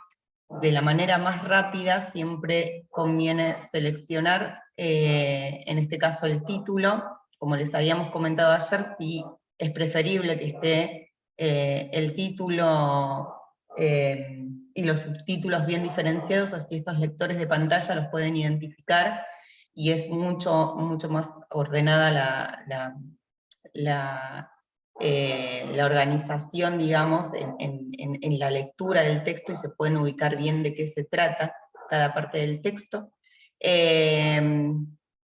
Dentro de lo que es el documento de Drive tienen la opción en la barra superior de tipos de texto. Vamos a título y ya lo modifica. Si tenemos un subtítulo, de la misma manera aplicamos el subtítulo. Nosotros podemos configurar otro tipo de formatos y de esquemas, digamos, pero ya por lo menos por el uso del contraste, no estaría mal, aunque empiezo a dudar sobre este gris, si es viable o no. Después vamos a poder comprobarlo con la herramienta de accesibilidad. Nos sugieren también siempre alinear los textos a la izquierda, y no que tengan justamente el justificado, sino que estén siempre a la izquierda, y que el interlineado sea de 1.5 o 1,5. Como ven, cambia el texto. Y en relación a las imágenes, que tengan una explicación estas imágenes, y para esto también hay otra herramienta que se denomina texto alternativo. Ven que está también la figura sin el círculo de accesibilidad. Si yo hago clic con el botón derecho, me aparece el menú, presiono texto alternativo, le pongo el título, la imagen,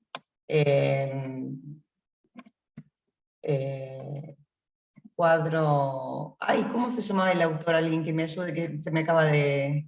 ¿Es de Felipe Jiménez? Jiménez. Jiménez. Felipe Jiménez. Felipe Jiménez. Jiménez. Sí. Jiménez era con Jiménez era con J. Sí, Miren lo que con les G. pregunto. Con G, gracias. Con G.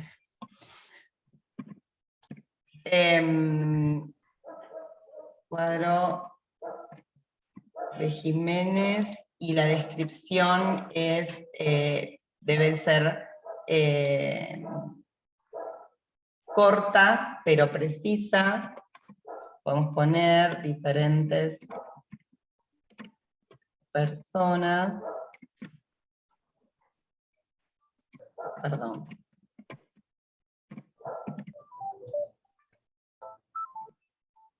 Con globos. Discúlpame, Valeria, te hago una pregunta. ¿Todo esto que vos estás haciendo en el Drive, en Word también lo tienes? Exacto. Tiene lo mismo en Word. Lo tomé de Drive para que sea una herramienta de libre acceso. Perfecto. ¿Sí? Si quiero poner otro título o subtítulo dentro del esquema, puedo configurarlo. Y esto es interesante también, la manera de configurar las tablas.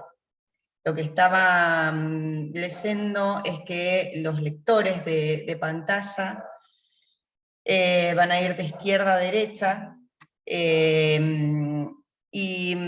por ejemplo, si yo quiero armar un cronograma, me hubiera faltado poner el título de junio 2021, 2022, aunque no sean los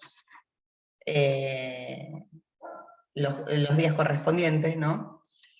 Pero las tablas, si es un cronograma, no poner el número al lado del día, porque el lector va a leer lunes, martes, miércoles, 3, entrega de trabajo práctico, 4, 5, encuentro por Zoom. Si bien no va a haber una relación entre el lunes, 3, entrega de trabajo, en este caso, al hacer las tablas, por lo menos que el día siempre quede relacionado con la actividad que se va a realizar. Y siempre alineado a la derecha, que es otra de las cuestiones a tener en cuenta. Por supuesto, si alguien conoce alguna cuestión y agregarla, es bienvenida para, Edgardo también, orientarme, porque son algunas de las cositas que fuimos investigando. Sí, yo, perdón, Valeria, la tabla en realidad, no sé si sería tan necesario que fuera tabla, sino que por ahí, primero que la tabla no tiene, habría que especificarle un título en todo caso, o una descripción de la tabla. Pero me refiero que en este caso, por ejemplo, podría ir, en vez de cronograma, poner cronograma mensual de clases o de entrega de actividades o lo que fuera, y poner uno abajo del otro con un punteado o alguna numeración, por ejemplo, que diga lunes 3, entrega de actividad tal cosa, martes 4, entrega de actividad tal cosa. Y no necesariamente poner una tabla, que justamente tiene la complejidad que vos comentabas, sino que simplemente sea en texto. Bien, perfecto. Sí, yo me parece mejor. Me quedé pensando que uno muchas veces para organizar también el contenido en los materiales y hacerlos más visuales, utiliza tablas, ya sea en un cronograma o en algún otro tipo de información. Y esta era por lo menos una de las recomendaciones que había encontrado. Pero sí, por supuesto, para que sean totalmente aconsejables para el lector de pantalla, tener razones mejor las viñetas. ¿Puedo hacer una pregunta? Sí. Edgardo, ¿cuál es el inconveniente que genera la tabla para la visibilidad? Porque viste que en Moodle, por ejemplo, si vos querés recuadrar un texto que quede con un borde, por ejemplo en el libro, en el recurso libro, la única forma que tenés para recuadrar un texto es insertarlo dentro de una tabla y ponerle el borde, porque no tiene como el Word. ¿Qué le hace al texto que está dentro de la tabla? ¿Lo invisibiliza? No, el tratamiento es el mismo que está explicando Valeria, o sea, la lectura la va a hacer de izquierda a derecha y fila por fila. Por eso es importante tener bien organizado qué es lo que va a ir adentro y que tenga una coherencia, porque si no, el lector de pantalla o la persona no va a entender esto que explicaba bien ella de la cuestión del número suelto así, que no va a saber de qué se trata. Está bien, o sea que es un texto pleno y plano que va dentro de una tabla, lo lee perfectamente. No le Sí, genera nada. Está bien, no, gracias. tal cual. En Moodle, en el editor, genera automáticamente unos metadatos que tienen que ver con el título de la tabla, una descripción, por ejemplo, que tiene que ver con cuando nosotros ponemos la referencia de la tabla, esos datos se tomaron de algún lado, por ejemplo, bueno, lo que fuera. En Moodle especifica esos datos, justamente para complementar, como en el Bien. caso de la imagen, una descripción. Bueno, acá me parece que no lo tiene Drive, no recuerdo si lo tiene Microsoft Office, pero bueno, en el caso de que esté esa posibilidad, hay que incluirlo también. Bien.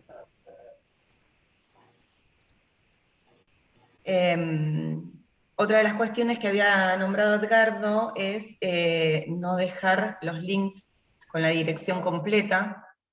Y bueno, el tip para hacerlo, en realidad tenemos dos maneras, es poner, por ejemplo, vínculo al aula de la materia o de tecnología,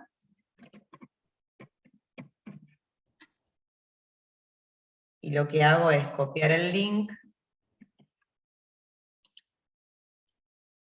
insertar enlace, presionando el botón derecho, a ver, seleccioné, no, seleccionar el texto, presionar botón derecho, elegir la opción insertar enlace, ahí pego el enlace y aplico.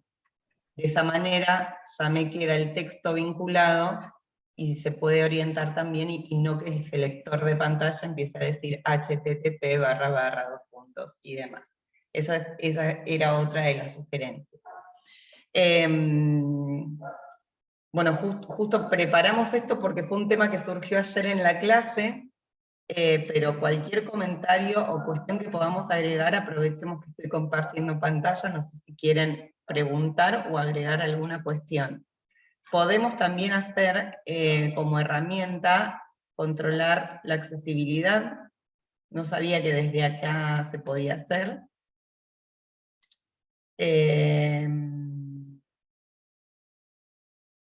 Activar la compatibilidad con Lupa no la conozco, no sé si Edgardo alguna vez lo utilizaste. No, pero bueno, es una herramienta que también tienen los procesadores de texto. De hecho, la lupa está incorporada en los sistemas operativos, así que está bueno para personas que tienen disminución visual, no es que no ven directamente. Así que sí, obviamente que está buenísimo también poder activarlo.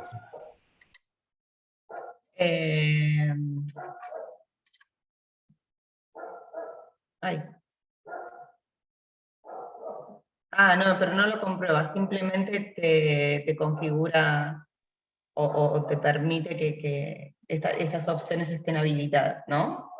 Pensé que lo comprobaba como hacía Moodle. Lo estaba chusmeando mientras estábamos mirando.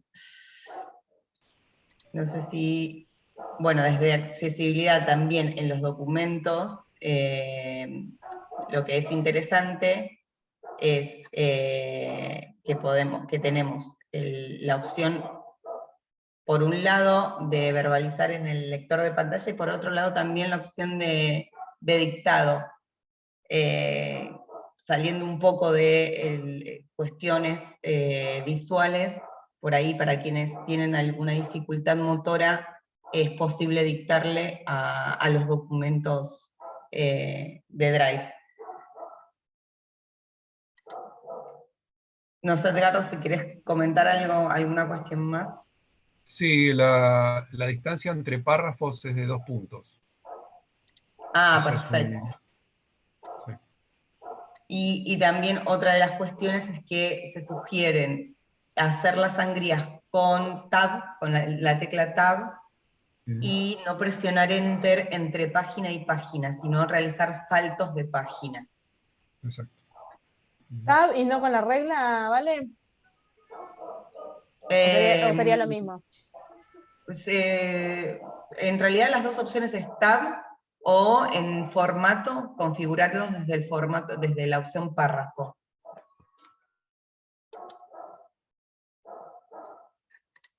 Ay, apreté cualquier cosa, perdón. Acá sería, entre estos dos, formato interlineado doble. ¿Queda o me toma todo? No, entre párrafos es, sí, ahí está distinto, en el Drive es diferente, digamos. No es interlineado, sino es espaciado después del párrafo. Ah, ok, gracias.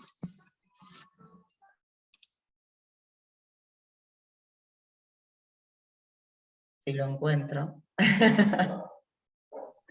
Acá, espaciado personalizado, ¿no? Ahí, sí, sí. Acá. Ahí o personalizado lo puedes también editar, sí, es lo mismo. En uno te lo agrega, ahí está. Ahí está. Ahora sí.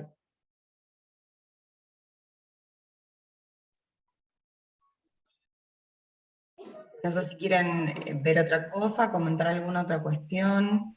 Quedaría el tamaño de la tipografía, que está en 11, tiene que estar en 12. Perfecto. 12 como mínimo. O sea, los títulos no importa porque ya están más grandes, pero el texto está en 11. Y esto me quedó en doble, lo bajo.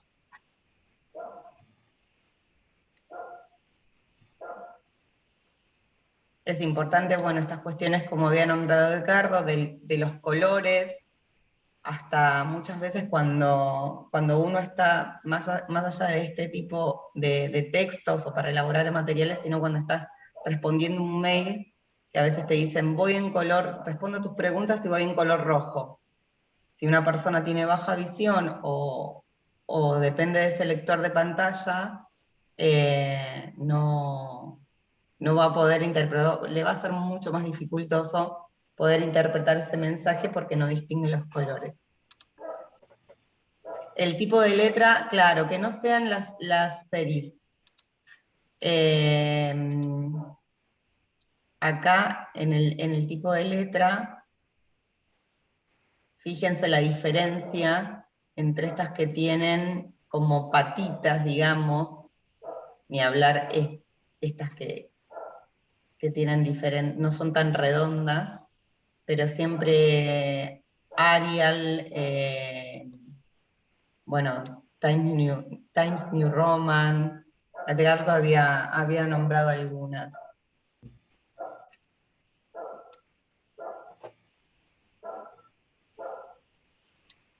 Ahí agregué yo la Arial, la Verdana, Tahoma. Esta Roboto se está utilizando también. Sí, es esa bastante redonda. Presidencia usa mucho eso, como la que bajó.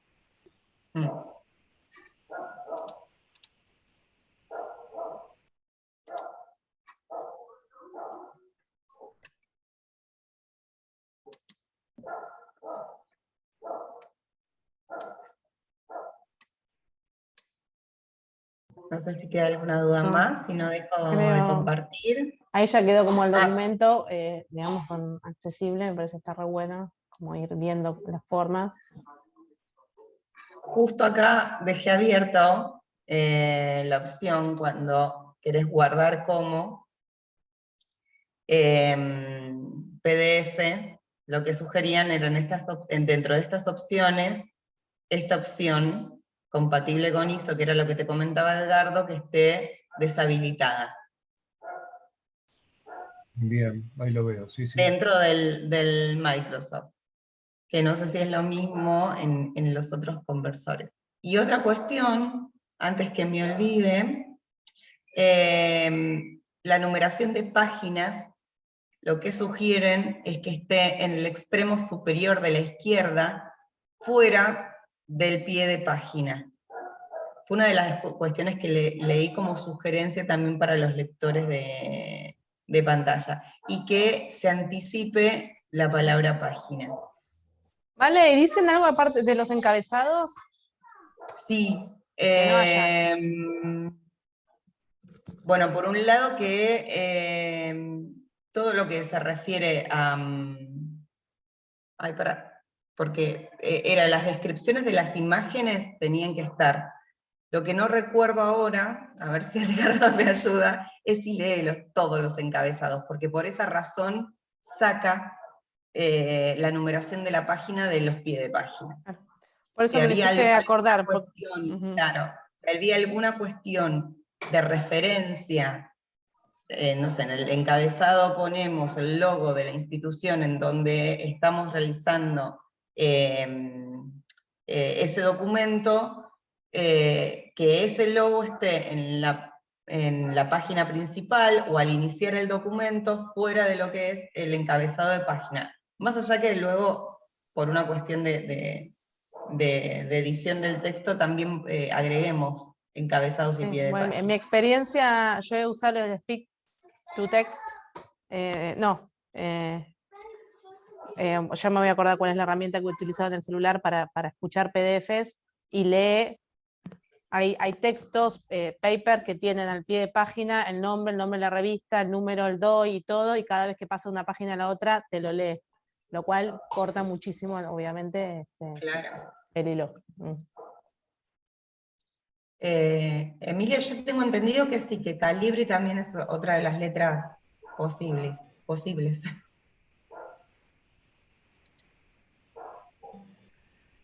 Bueno, ya estaríamos sobre la hora.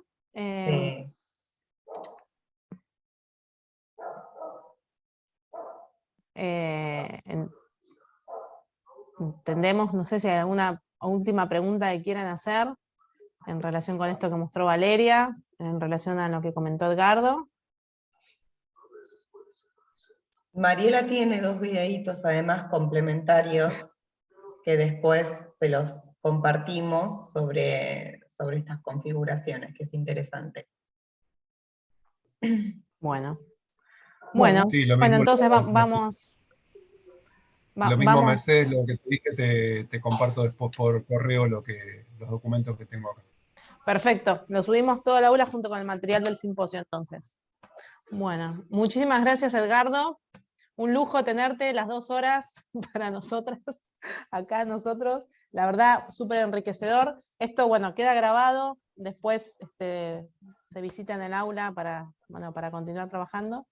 Y bueno, Valeria, muchas gracias por tu aporte. La verdad que es súper práctico también, del orden de la instancia del práctico que están trabajando. Me parece que estuvo muy, muy bueno, muy pertinente. Así que bueno, les agradezco a todos la presencia también. Y bueno, dejo la palabra a Emilia o quienes quieran decir antes de despedirnos. No, también agradecer nada más.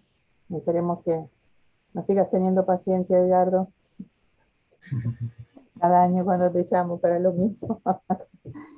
No hay problema, Gracias, encantado. Muchas gracias. Bueno, muchas gracias. Adiós. Bueno, un saludo, que tengan buenas noches. Hasta luego. Chao, chao.